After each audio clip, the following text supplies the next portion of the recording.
open with an invocation. May it be with the blessings of the Supreme Being that whatever happens in this conversation will be a great blessing for each and all. Amen. Amen. Okay, so Russ, thank you so much for making time to talk to us. Well, thank Me. you for offering this opportunity. Yeah. So, how about you tell us a little bit just what your life is like now? What's going on with you? Okay, well, my wife and I are both retired. We've have moved. We had lived in Georgia in retirement for a good many years, but she got an opportunity to do an interim pastorate up here in Maine, Oh, wow. and we loved the church. She did a great job there, and we enjoyed it, and so we've decided to stay. It just happened that a place became available in this retirement village for United Methodist clergy, and so she's finished her interim, and the new pastor graciously insisted that we stay on and serve as members of the congregation. And so Wonderful. we're living in this very nice complex with other retired clergy on the coast of Wow. Maine, just a few minutes drive from the ocean, which I love, and some pretty good seafood too, Yes. and good Uh, neighbors. oh, it's wonderful. Uh, yeah, and cold winters, but you're used Yes, to it. yes. Are you Well, used to it? we both grew up in the South. I'm from Oh, Louisiana, oh my and goodness. she's from Georgia, and we had spent our working lives almost entirely up here. But then we went back to the South, so it was a little shocking to come back, especially this winter. Last winter wasn't bad at all, but this has been a really cold one. It But is. we're still enjoying being here. So It's wonderful. And what and an spring will enriched, come. yes, Yeah. it comes. What an enriched environment to be with other clergy, to play and to Uh, inquire. How's that going for you? it's going very, very well. It's just a nice balance that there's enough privacy, but that there are folks around that we can, interact with whenever we wish. And there are community events that we have that are nice, and so Hmm. it's very, very good. And we have a really great church to attend, so we're happy with that. That's great. Yeah, So glad for you. It's really funny. You're doing the opposite of what most people do for retirement. that's Most go right. south, right? You're like, all That's right, excellent. north, Right. but following the leading, I guess. Yes. Hmm. So, would you like to tell me a little about your how your vacation has gone, how you're, a little bit like overview of what you did in your life? What I did in my life. Wow. I was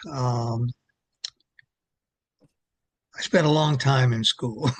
I was 30 years old before I finished graduate school, and and I had been, just for a long, long haul there. I kept getting interested in stuff, and so I just, wanted to go on and on. But then, so I was really, by the time I left and went into the parish ministry, I was really ready to, to do something unacademic. So for 4 years, I was associate pastor at a church in New Orleans, the Rain Memorial.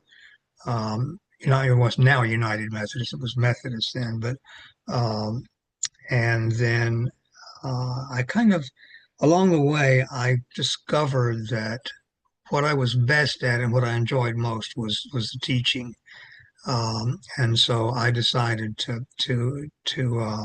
and I had gotten a PhD in biblical studies, and I think I really want to see if I can find a teaching job. And after 2 years of searching, I finally did at Curry College in Milton, Massachusetts. And so I spent my whole teaching career there. And along the way, I was able to teach part time in New Testament at Andover Newton Theological School. And all this time, I was remained active in the church. And then I retired. Wow, that's amazing. It's many decades. Many decades, yeah. Hmm. And when we first just went back and forth a little bit, I was thinking that that kind of teaching, from my perspective, is probably there's the academics, but then there's pastoral care in there, isn't there? Yeah, there is.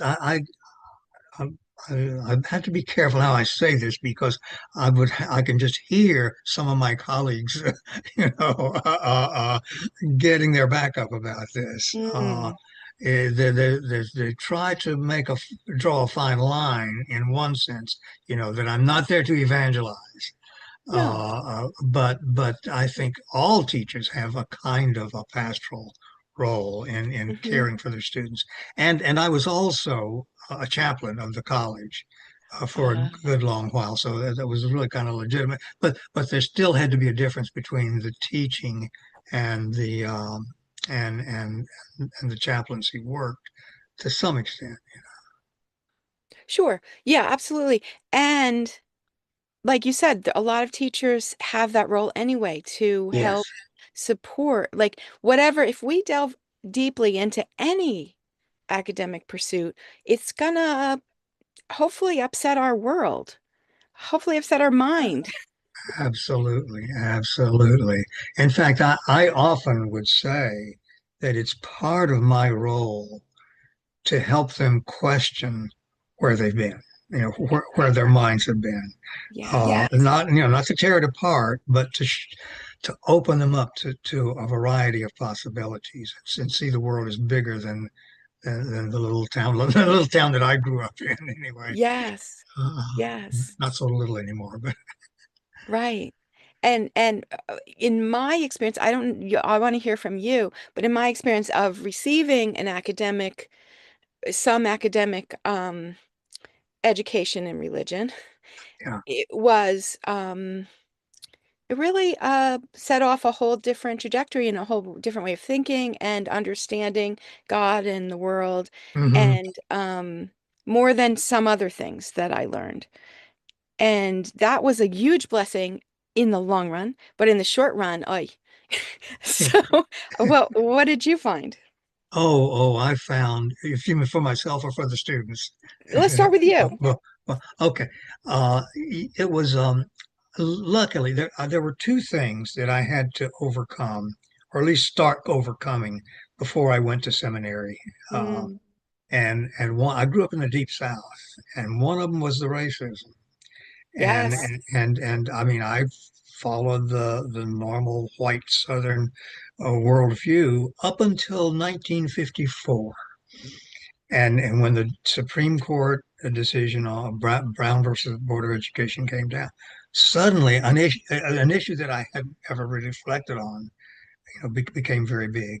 yes, And so I had to think my way out. And pretty much immediately I could see that the social system was a total contradiction to the faith that I had been taught.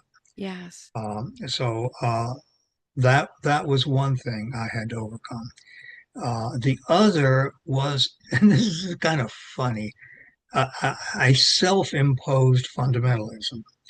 I Mhm. don't know where I got this. It was not taught. I was in a mainline Methodist church, and I must have heard stuff on the radio preachers or whatever. I don't even know where I got the word fundamentalism from, but I can remember my first year in college. I had a friend, Presbyterian guy, who was also headed for the ministry.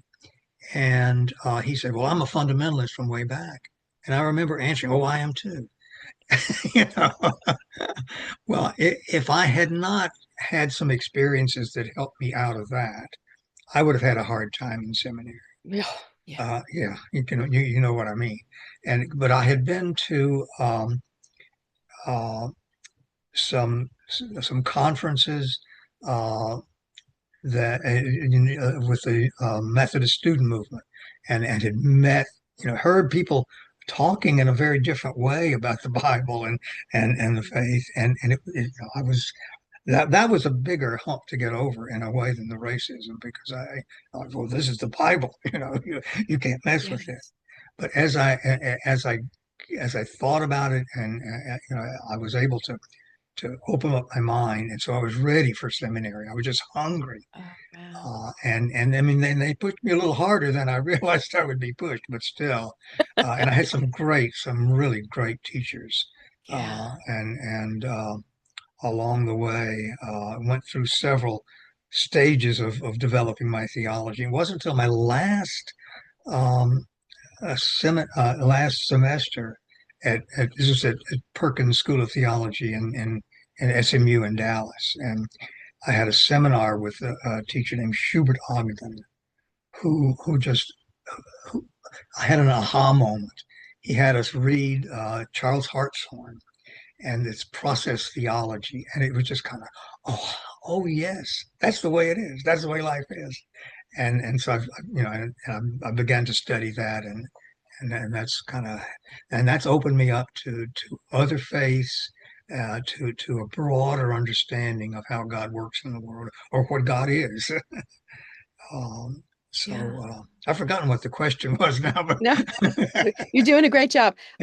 We're in the first half of what what are the challenging parts of being academic. yeah, And for self, you talked about racism and self-imposed fundamentalism. So do you feel like you're done with that part and maybe talk about the students? yeah, okay, yes, Okay. students. Um, I've had some really wonderful experiences with students. Uh, I I've been accused of favoring the quote smart students, and my my defense on that is no, I favor the students who care, Yeah. and I I groan and I hurt for those that would never get involved. Yeah. I had one student who wasn't coming to class, and she would we had little papers that they were supposed to write in, and these were kind of self-reflective kind of papers. What have I believed in the past? What am I thinking about now? Yeah. And she would slip the papers under my door, and and at one point she just said, "I'm not mature enough to discuss these things." And I really, I felt for her. I, I, um, I can understand how she felt, but that's the name of the game here. I couldn't have her not coming to class in that life. Right. On the other hand, I've had students who would say, "You've opened up a different way of looking at things for me," and that's what made things really worthwhile. I've seen, some would just shut down and wouldn't think any further. Others just ate it up, and I could see their growth. Yeah. I had one student who was in what what we would call a cult, and it was a very fundamentalist kind of thing, and she was very bright, and we had several talks along the way. And I was really hurting for her because I could see the agony and that she was going through. Well, Yes. somehow, and I don't take credit for this, it was something in her own life. By the end of the semester, she had grown she had gotten herself out of that way of thinking, and I thought, victory. Yes. Yes. It's amazing. And then she had to live with the, we call it now deconstruction. Yeah, She yeah. had to live with the results of that in her life and her That's space right. and her That's right. family. One of the disadvantages of teaching is they go away, so I don't know what happened to most of them. A few of them have had contact with, but just hope that things went well for her. But I think they would. I Hmm. think they did. It's amazing. Yeah, it is quite a step. Um, it's wonderful where you stood. It seems like you stood in the middle, taking the Bible, I don't want to say seriously, but substantively, Yeah. and keeping faith so close. That's my impression. What is yours? Exactly, exactly. We like to say, I'm getting this from one of my professors, you should take the Bible seriously, but not literally. In fact, I think Karl Barth once said something like, uh, I take it too seriously to take it literally.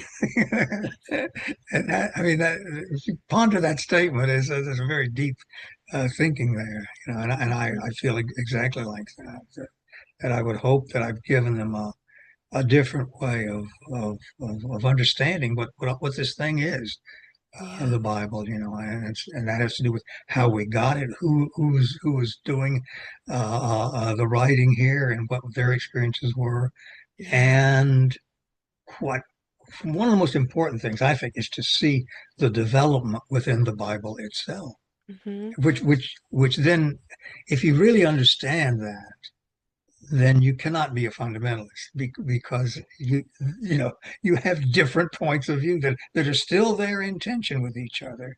And Yes. and and I like to say our job is not to repeat their faith, but to find our own faith in conversation with them.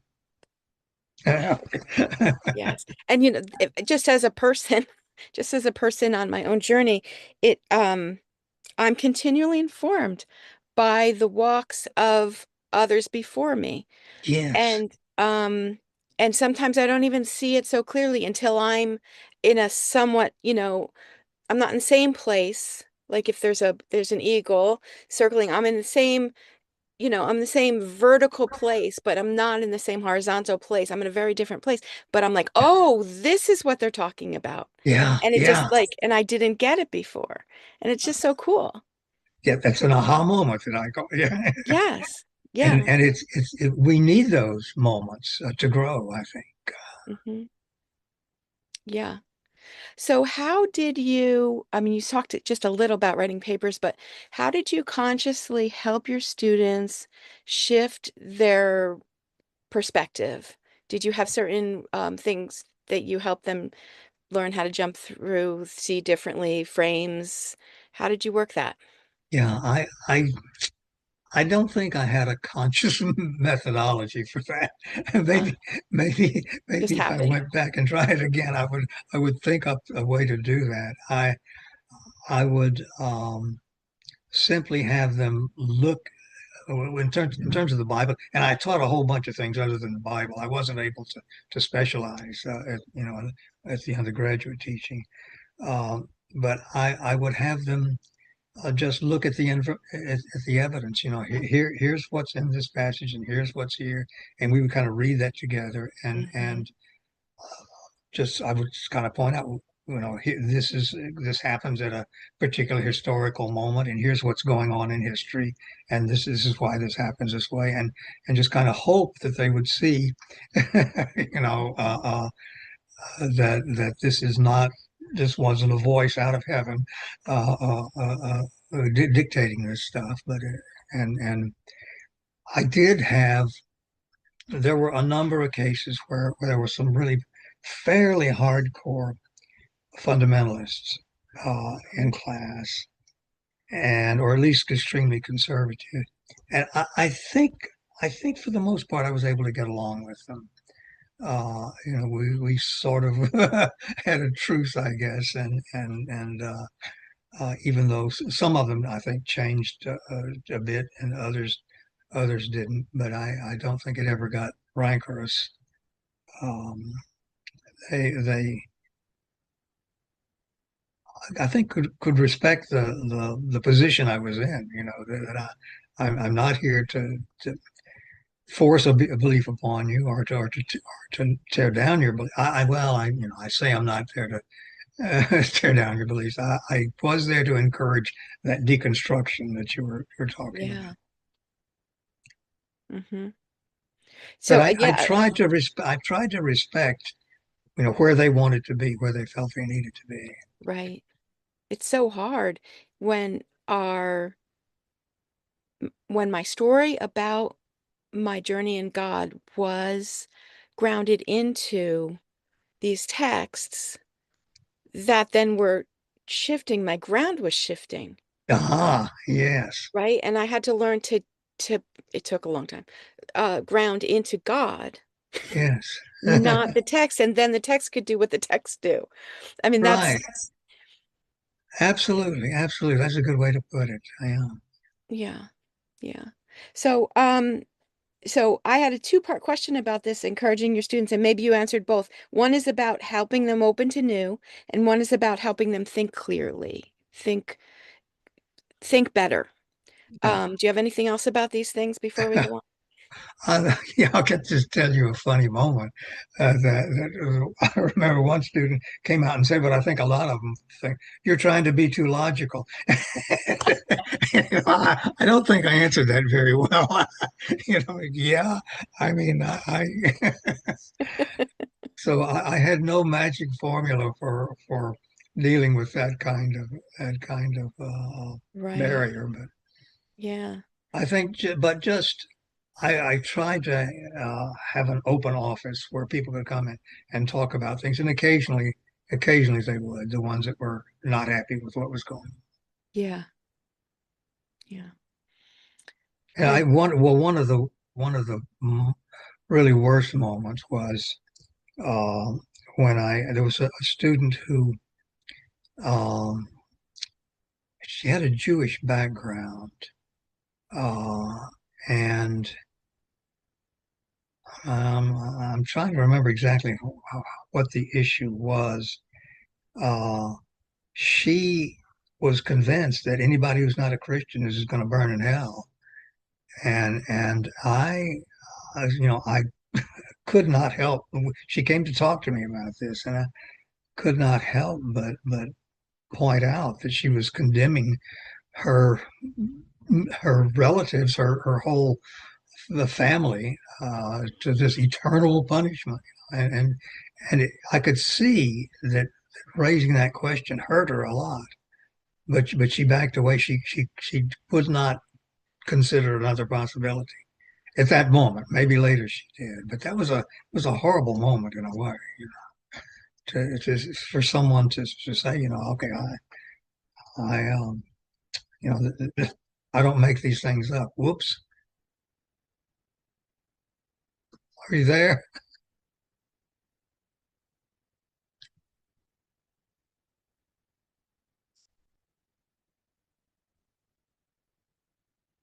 Hi. Hey, so Hey. sorry. Okay.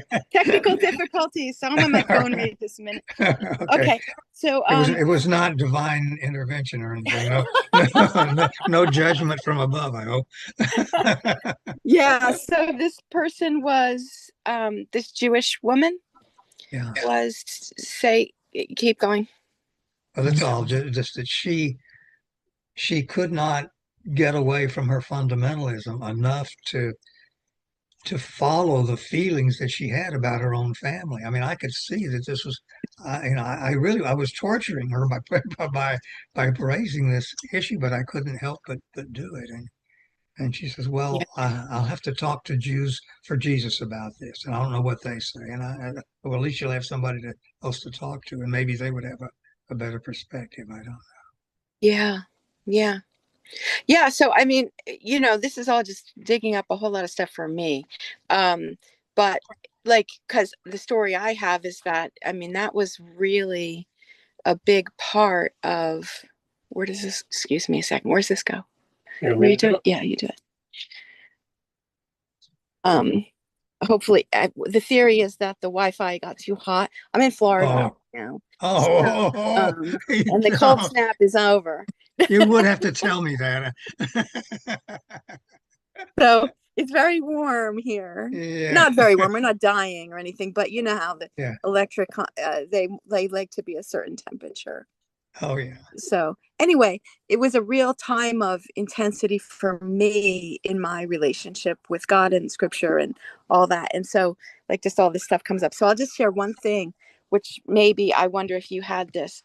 Is one of my friends um, who was pretty stuck in her vision of what Christianity was at the time. She was just like, I'm going to play the game. Uh, I'm not, she chose, sorry, you see me? Yeah. Sorry. She chose to not play the game. She said, I'm not going to fully engage. I'm just going to tell them what they want to hear, Yeah. Yeah. right? And pass the tests and go on and stop taking these religious courses Yeah. because they are anti-God, anti-faith. And so did you see that where people just was just like they got through it somehow, but it didn't change them? Yeah. Oh, yes. Yes. There were, and there were, this was a school, it was a fairly secular school, so that there weren't that many students who gave that much of a flip about religion anyway. Yeah. So there was a very, very small group that were like that, but they were there, and some of them I really kind of liked, on one level, but I just felt for them that they couldn't, um, just couldn't open up a bit. Yes. Really, really, really dug in. And who knows, over time, maybe seeds got planted. We don't know Yeah, what happens over time as people grow up, because the that's people right. you're dealing with are mostly still teenagers and early 20s, right? And That's right. we're That's still right. young. Yeah, yeah. When I think about myself, uh, at various stages, am I still the same person? And so I have to use that as a comfort to think, well, maybe along the way they were able Yeah. to. Yeah. Dream being that whatever happens in this conversation will be a great blessing for each and all. Amen. Amen. Okay. So, Russ, thank you so much for making time to talk to us. Well, thank And you for offering this opportunity. yeah. So, how about you tell us a little bit just what your life is like now? What's going on with you? Okay, well, my wife and I are both retired. We've have moved. We had lived in Georgia in retirement for a good many years, but she got an opportunity to do an interim pastorate up here in Maine, Oh, wow. and we loved the church. She did a great job there, and we enjoyed it, and so we've decided to stay. It just happened that a place became available in this retirement village for United Methodist clergy, and so she's finished her interim, and the new pastor graciously insisted that we stay on and serve as members of the congregation. And so Wonderful. we're living in this very nice complex with other retired clergy on the coast of Maine, just a few minutes drive from the ocean, which I love, and some pretty good seafood too, Yes. and good Oh, neighbors. oh, it's wonderful. Uh, yeah, and cold winters, but you're used Yes, to it. yes. Are you Well, used to it? we both grew up in the South. I'm from Oh, Louisiana, oh my and goodness. she's from Georgia, and we had spent our working lives almost entirely up here. But then we went back to the South, so it was a little shocking to come back, especially this winter. Last winter wasn't bad at all, but this has been a really cold one. But It but is. we're still enjoying being here. So It's wonderful. And what and an spring will enriched, come. yes, Yeah. it comes. What an enriched environment to be with other clergy, to play and to Uh, inquire. How's that going for you? it's going very, very well. It's just a nice balance that there's enough privacy, but that there are folks around that we can, interact with whenever we wish. And there are community events that we have that are nice, and so Hmm. it's very, very good. And we have a really great church to attend, so we're happy with that. That's great. Yeah, So glad for you. It's really funny. You're doing the opposite of what most people do for retirement. that's Most go right. south, right? You're like, all I think right, so. north, Right. but following the leading, I guess. Yes. Hmm. So, would you like to tell me a little about your how your vacation has gone, how you're, a little bit like overview of what you did in your life. What I did in my life. Wow. I was I spent a long time in school. I was 30 years old before I finished graduate school, and and I had been, just for a long, long haul there. I kept getting interested in stuff, and so I just, wanted to go on and on. But then, so I was really, by the time I left and went into the parish ministry, I was really ready to, to do something unacademic. So for 4 years. I was associate pastor at a church in New Orleans, the Rain Memorial. It was now United Methodist. It was Methodist then, but um, and then I kind of along the way I discovered that what I was best at and what I enjoyed most was the teaching. And so I decided and I had gotten a PhD in biblical studies, and I think I really want to see if I can find a teaching job. And after 2 years of searching, I finally did at Curry College in Milton, Massachusetts. And so I spent my whole teaching career there. And along the way, I was able to teach part-time in New Testament at Andover Newton Theological School. And all this time, I was remained active in the church. And then I retired. Wow, that's amazing. It's many decades. Many decades, yeah. Hmm. And when hey, sorry about that. No problem. Okay, we got a forced break. That's a good part. Yeah. Awesome. So this is really interesting for me. Thank you for opening this up because I've been kind of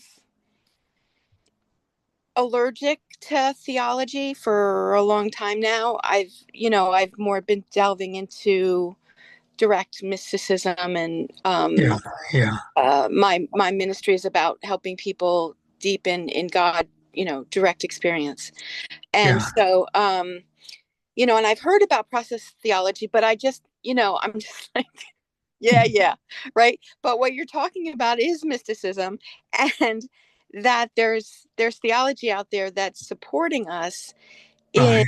Right. I believe what happens is that there's a iteration of we're on a journey. We're on a journey in our soul, in God, and this is pointing to that. And it, so I'm gonna obviously look into it. So thank you.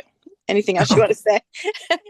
No, no, just that I think the inner and the outer journeys go together, and Yeah. it's possible to have one without the other, but we're more complete when we have both. Yeah. Yeah. So along the way, I don't know, it's been a long time now, but I really enjoyed Borg's Jesus Yeah. very much. And there, of course, that's when I was introduced to panentheism, and that was very validating. Hmm. Um, yeah. So it turns out that in mainstream theology, not I don't know about mainstream, but something like mainstream, Yeah. there's this rational work that's going on that validates the mystic experience. Yeah. Yeah. I think so. I think so. Awesome. I I I don't have a example handy, but I think there is a more openness to this now than there used to be. Hmm. I mean, the mystics, the medieval mystics were, not well thought of by the establishment for the, Yeah, it's for a the most natural part. allergy. Right, right, right. Yeah, my favorite Christian teacher, Dr. Bruce Morgan, from back in the day, he used to talk about how the priests and the prophets naturally had two different roles and Yes, yes, often didn't get together. And it's the same thing. exactly, exactly, Yeah. exactly. Hmm. But we need all of that. It just needs to be in proper perspective, proper relationship. Yeah. So what is your if you don't mind sharing a little bit about your mystic experience, your what it's like for you to journey with God in your soul, inside. Yeah. Oh, okay, sure. As I've been writing something about this, and I would never put myself out as a teacher of mysticism or an example. That would be, I would say, it would be laughable for me to try that. But I think I've always had this somewhat mystical sense, and I've just learned, to cultivate that now, so that for the most part, what that consists of for me, I mean, I've tried various things. My wife and I both got into this, what is it called? Um, oh, I can't. Uh, it's a type of prayer. Like centering prayer? Centering prayer. Yes, Mhm. I'm 88. I have to work for words, I and hear you. You're doing right, great. right. And that has at one point in my life worked very well. Less so now. But what I find, I've always loved walking in the woods, and I don't have exactly woods right near me, but there are the wooded areas right next to this complex, and a tree-lined little path that wanders through some condominiums, and I will walk along and just look deep into the woods, and and I try to. I kind of reread a little bit of Martin Buber lately, with this thing about looking at the tree. You know, Uh-huh. that to imagine the energy that's at work there as a divine, as God's presence, and just feel that. And Joyce Rupp has something about that. She sees little dancing feet. I just see little puffs of energy, so I'm not as good as she is at that. But it's a discipline that I go through when I walk in the woods, and it refreshes me. And it opens me up so that sometimes, like one day, I'm walking along. I finished. I've turned back and I'm on my way home, but a leaf blows in the wind, and suddenly that's like that haiku about the frog plop. Just this moment of kind of ecstasy where everything comes together. So I try to cultivate that kind of thing, and Yes. and more recently, I try to do this in the house. Um, there are we've collected a lot of inexpensive art, and just look at some of the pictures, woodcuts and various things, and just notice the pattern of the colors in the different pictures and the frames and everything, and just get a feeling of intense well-being, that I think I can legitimately say is a sense of God's presence. And Yeah. and when this works for me, I I'm able to calm myself and retrieve a bit of hope about the world that's very hard to come by uh, in the last few years. Yes. Yes. Beautiful. Okay, which brings us back to the beginning.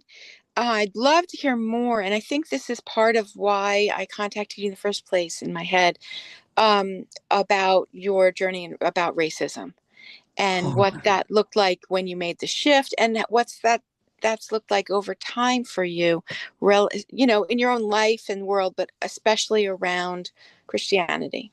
yeah. I think that I mean, I don't. I don't pretend to be cured.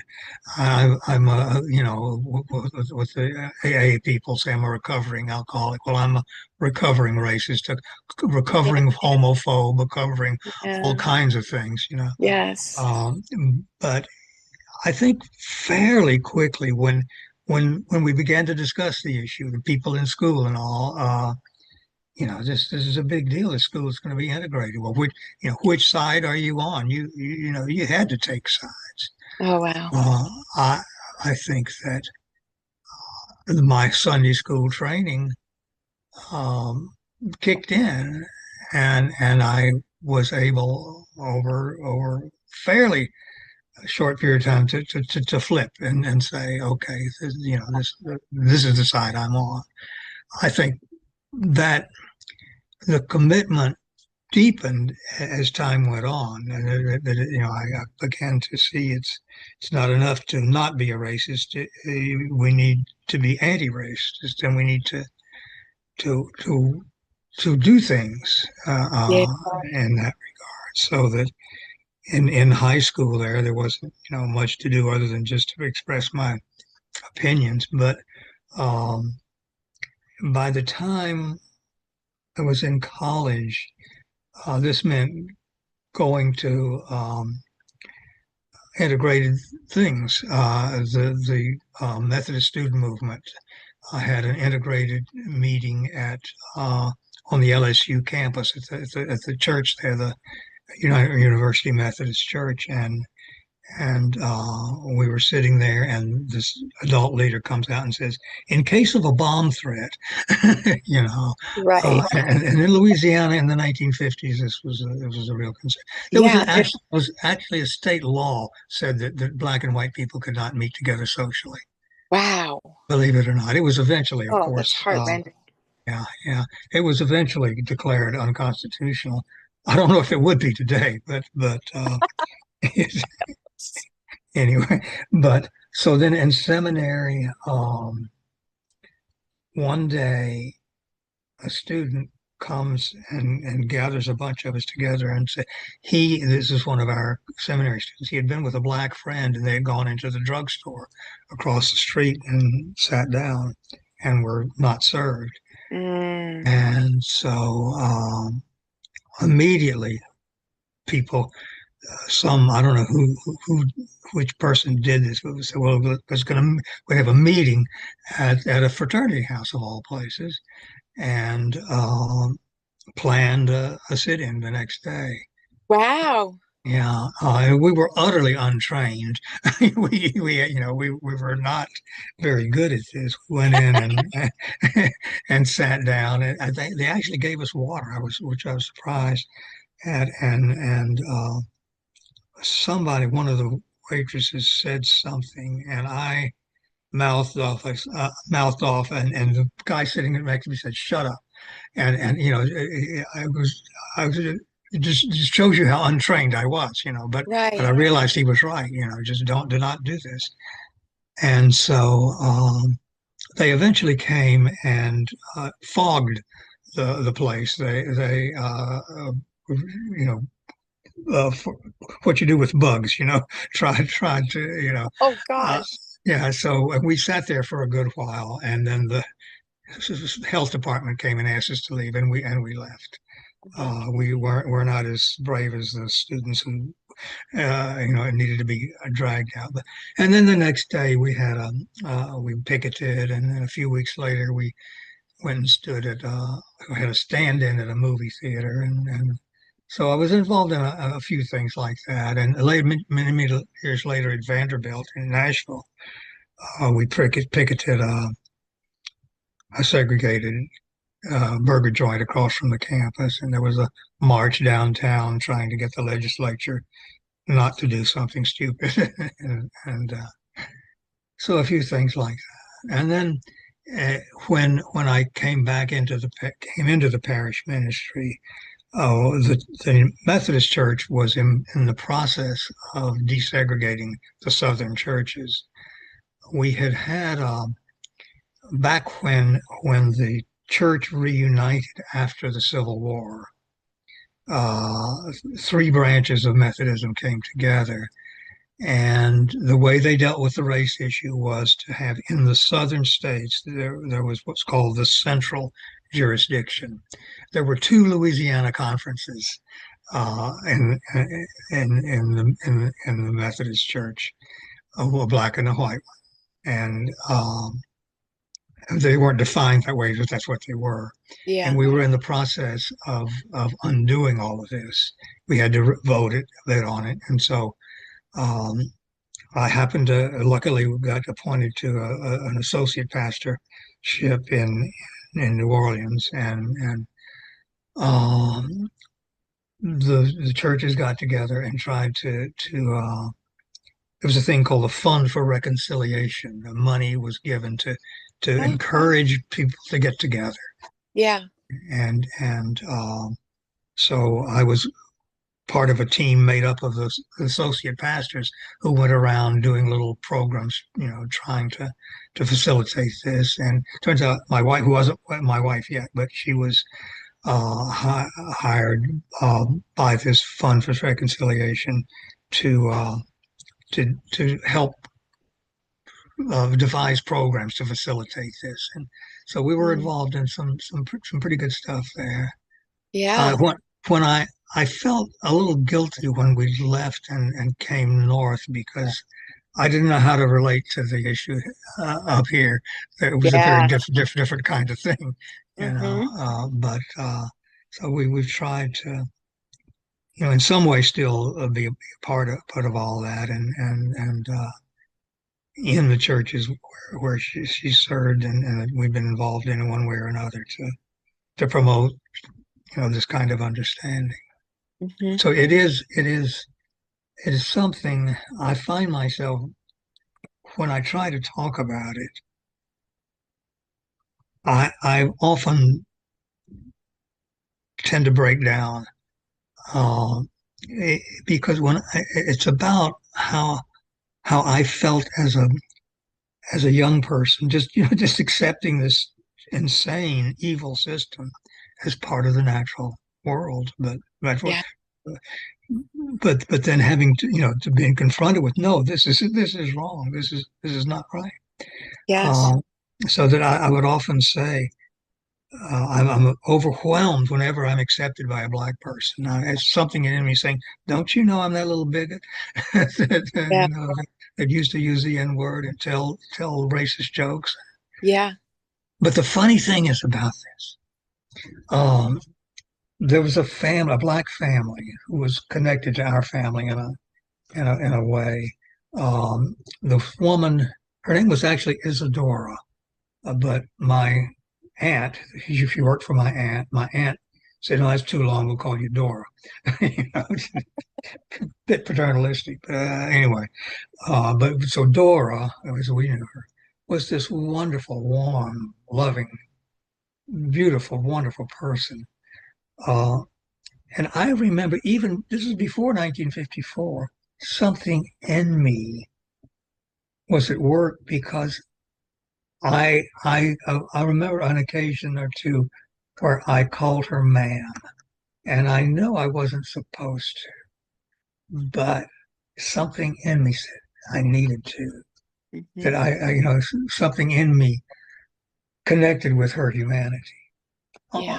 That didn't stop me from using the N word when we were by ourselves. Yeah. The same way I've just been thinking about this recently. I wrote a little piece about this. Um, at a particular time in my life, the whole neighborhood I lived in, I was about the fifth grade or so, fourth, fifth, sixth, something like that. All of my friends were Italian Americans, Mm. and we had a great little wonderful group of kids. But that didn't help us. I still used the D word for them when they weren't around. Hmm. It's my ability and the human mind's ability to bifurcate itself like that is an astonishing Yes. thing. But how old were you? Oh, well, what was the fourth, fifth grade? So how Yeah. old are you? So 10 years old, Right. Right. Developmentally, you're still trying to figure out the world like Yeah, it's given to you. yeah, exactly, exactly. Yeah. Hmm. Yeah, so I don't. beating myself up about it. Yeah. Uh, but I remember it, and I don't formally repent of it anymore. I guess I have a standing repentance. Yes. Just still trying to make up for it. But Yes. Yes. Yeah. It's really hard. And how did this affect you? How did your shift affect, like, because it's a form of deconstruction, yes, yes, as we talk absolutely. about now. And how did it affect your relationships? How did it affect your family? Like, what, how'd that go? Oh gosh, yeah. When I told my mother that I'd been involved in a sit-in, she was horrified. I think with her, part of it was, well, you shouldn't do things like that.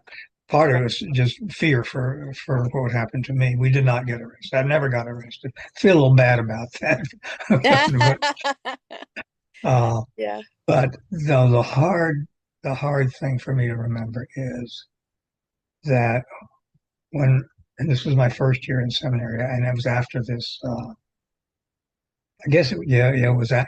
Well, no, it wasn't. It was probably before that's it. And yeah, it had to be before that because my father had died by then. But there, there'd been a big hullabaloo about the integration of the schools in New Orleans.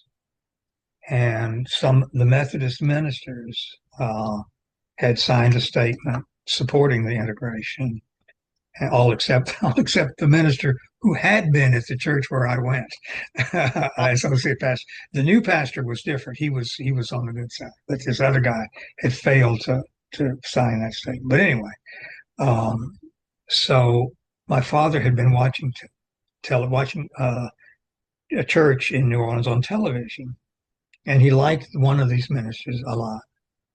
But then he told me, well, he was disappointed in this minister because he had taken a stand in favor of the integration. And we had a fairly nasty argument about it. And that afternoon he died. Mm, Uh, and that was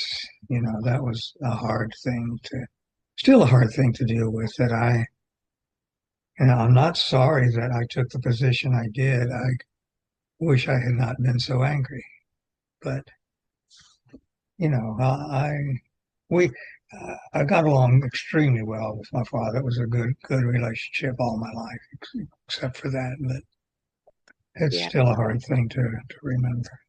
Yeah, it's really hard when the last interaction was non-idyllic. Yeah, yeah, yeah. Yeah. And our whole family was that, except so one one of my double first cousins. We had a really strange family that two brothers and a sister had married two sisters and a brother.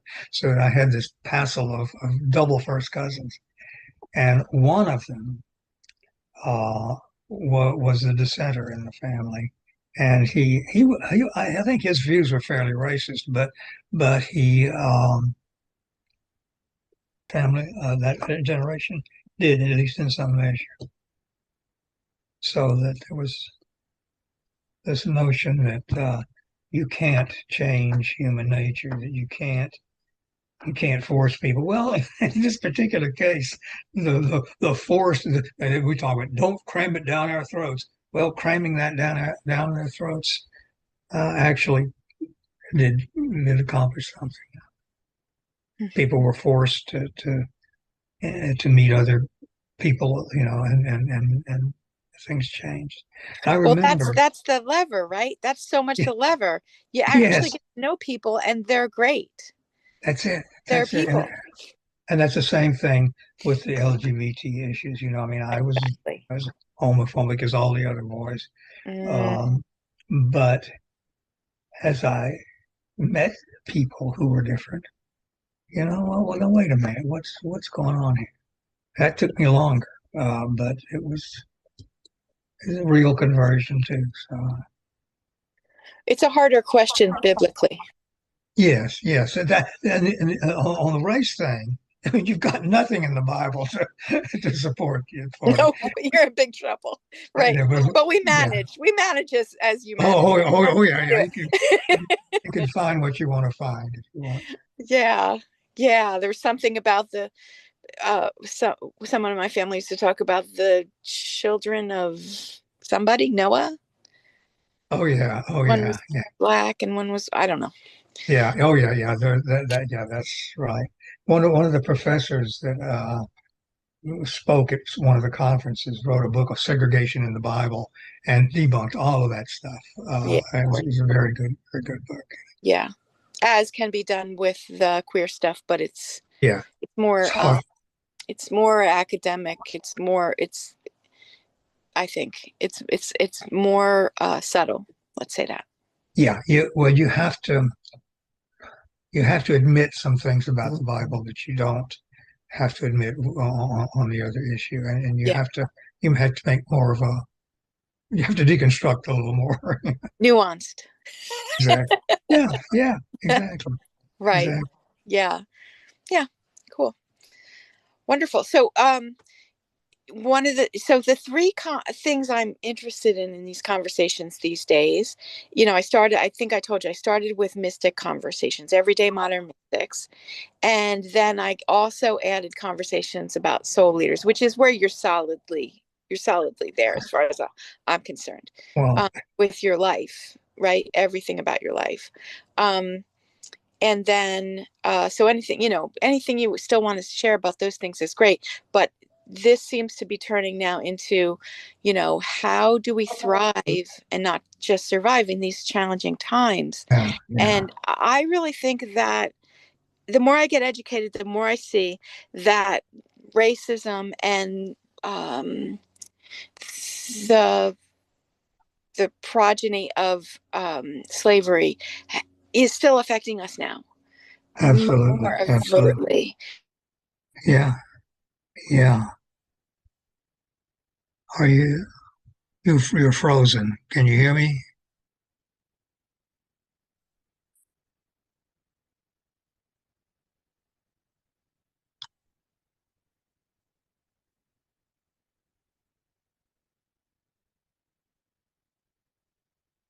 Wendy?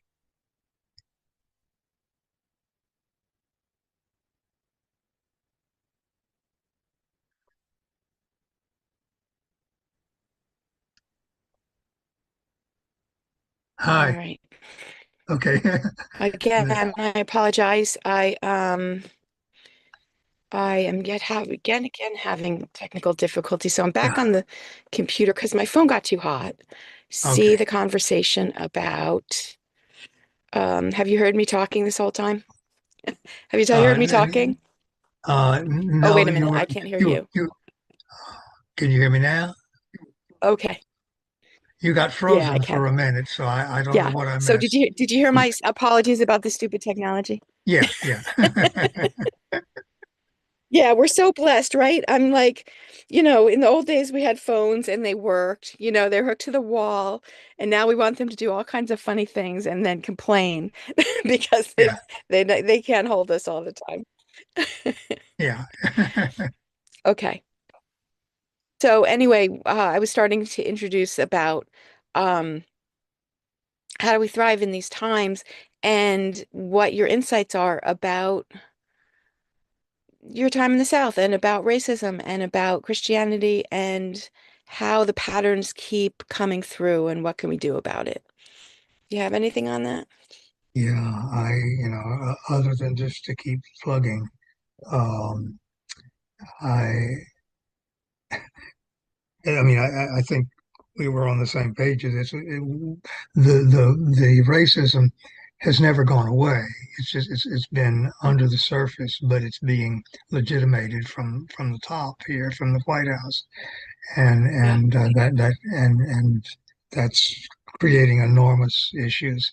And it just seems to me, we need to work hard to elect a different kind of person at all levels, and in the churches to it's very you can't you can't just get up and preach a sermon and say,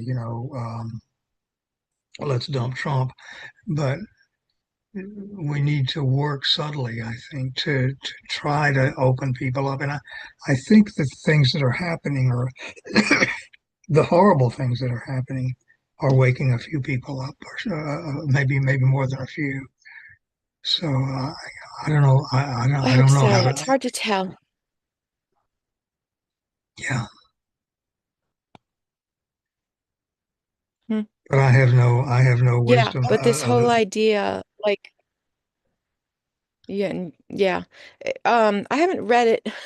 I followed Heather Cox Richardson for a long time, but I Yeah. haven't read her book called um How the South Won the Civil War. But it's the Oh, idea that these patterns went underground and yes. we just keep fighting the same thing. So what your specialty is Christianity, right? Um how can we how can we stand as people representing Jesus in the current climate that, that isn't, I mean, we know all the normal things, but what do you think? Is there something we can say or do, or, what can we do?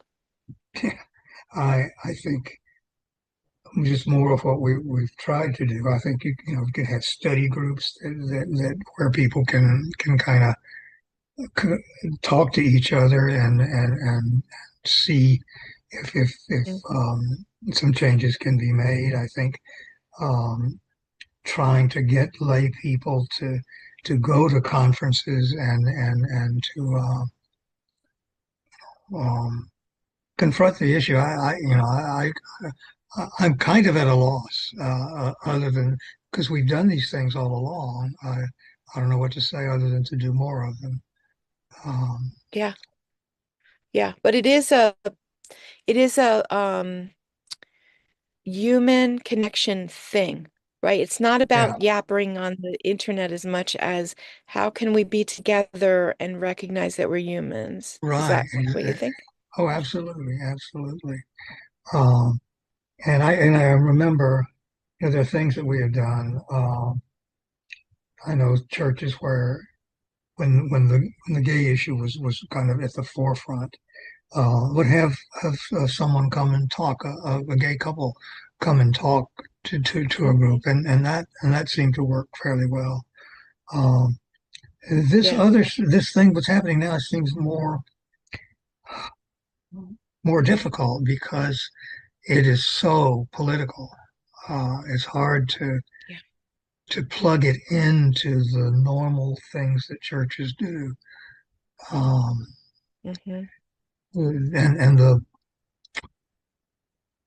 people are, I honestly think people are angry about what's about, well, let me put it, the MAGA people are angrier than the racists in the South were. Maybe that's overstatement, but I honestly think their minds are more closed.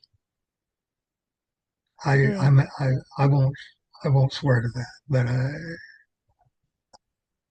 at least as much they are closed as much as the frothing at the mouth racists were in those days. Yeah.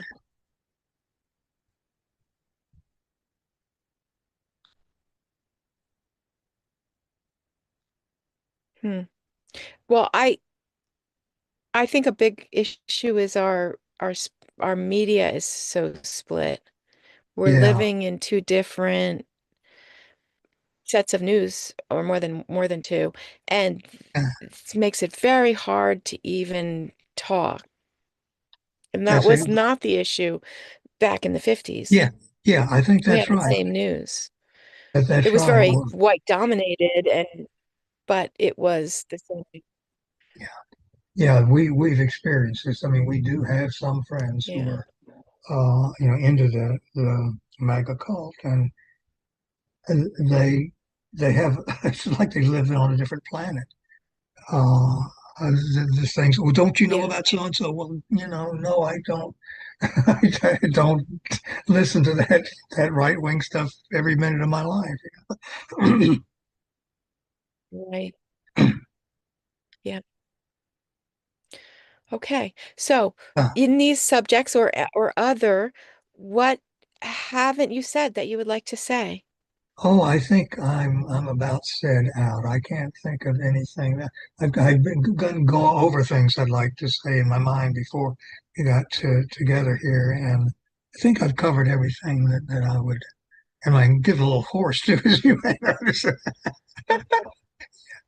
Yes. But I can't think of It's anything. very kind of you to speak with me. Oh, it's I very really kind of you appreciate it. to do this. I've enjoyed it, and I really appreciate it. Awesome. Okay. So we'll close. Thank you so Okay. much. And